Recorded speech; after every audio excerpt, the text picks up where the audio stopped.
my she-wrote Congresswoman Maxine Waters, our great mayor of Los Angeles, Karen Bass. We thank you for your leadership, especially times of peace. Senator Steve Bradford, and so many others.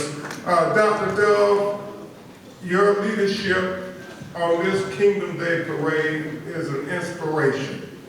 And it's such a cool name, Dr. Dove. And to Sabra and Miss Max and everybody who's made this day possible, I say to you all, Happy Black History Month. Happy Black History Month. Happy Black History Month.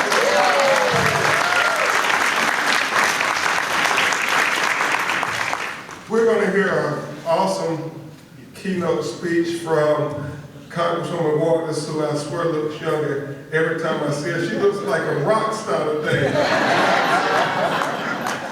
So I won't belabor the point. I will just briefly, as Dr. Dove and I talked last night, these are very interesting times in our country. And there may be some challenges and struggles, unlike anything we've ever seen before.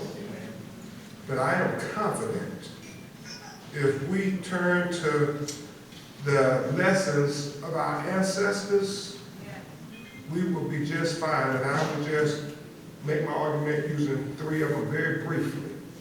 If we turn to our ancestor, Angela Davis,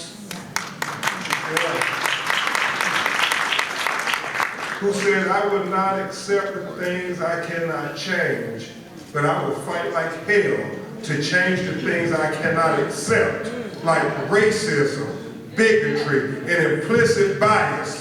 Now more than ever, we need to heed what Adrian Davis said every day.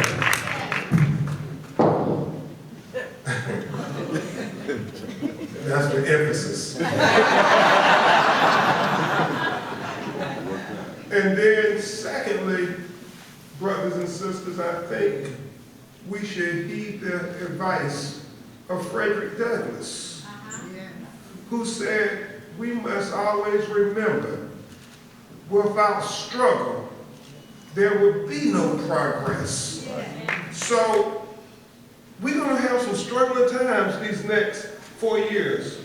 It's going to be a struggle.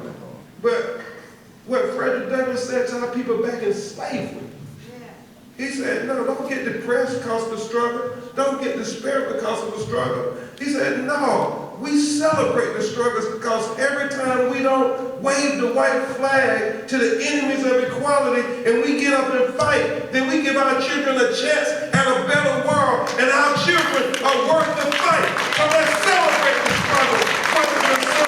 Let's celebrate every day.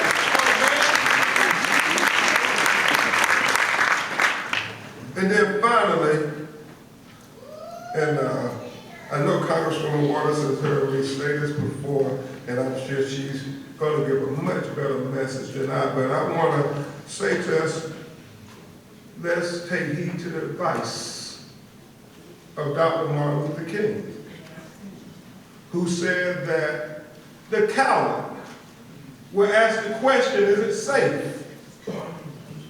He said expediency will come along and ask the question, is it politically correct? Then he said, oh, vanity comes along and asks the question, is it popular? But then Dr. King said conscience comes along and asks the question, is it right? And Dr. King said, there comes a time when one must take a position that's neither popular nor politically correct or not even safe. But he said there comes a time one must take a position because their conscience tells them it is the right thing to do. I submit to you all, brothers and sisters, at this 2025 Kingdom Day Parade, it is the right thing to do to stand up for our children's future. It is the right thing to do to speak up for our children's future. And it is the right thing to do to fight for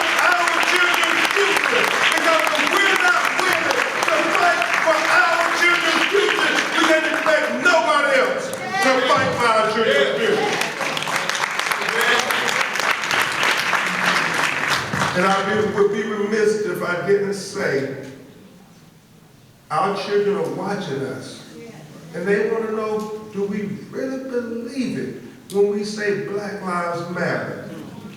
We should have, our children have no question that we're willing to fight for them and sacrifice for them, and if need be, we're willing to die for them while they're under attack. And we gotta show our children we're willing to fight for them until hell freezes over. And then we gotta get ready to fight on the ice. I thank you.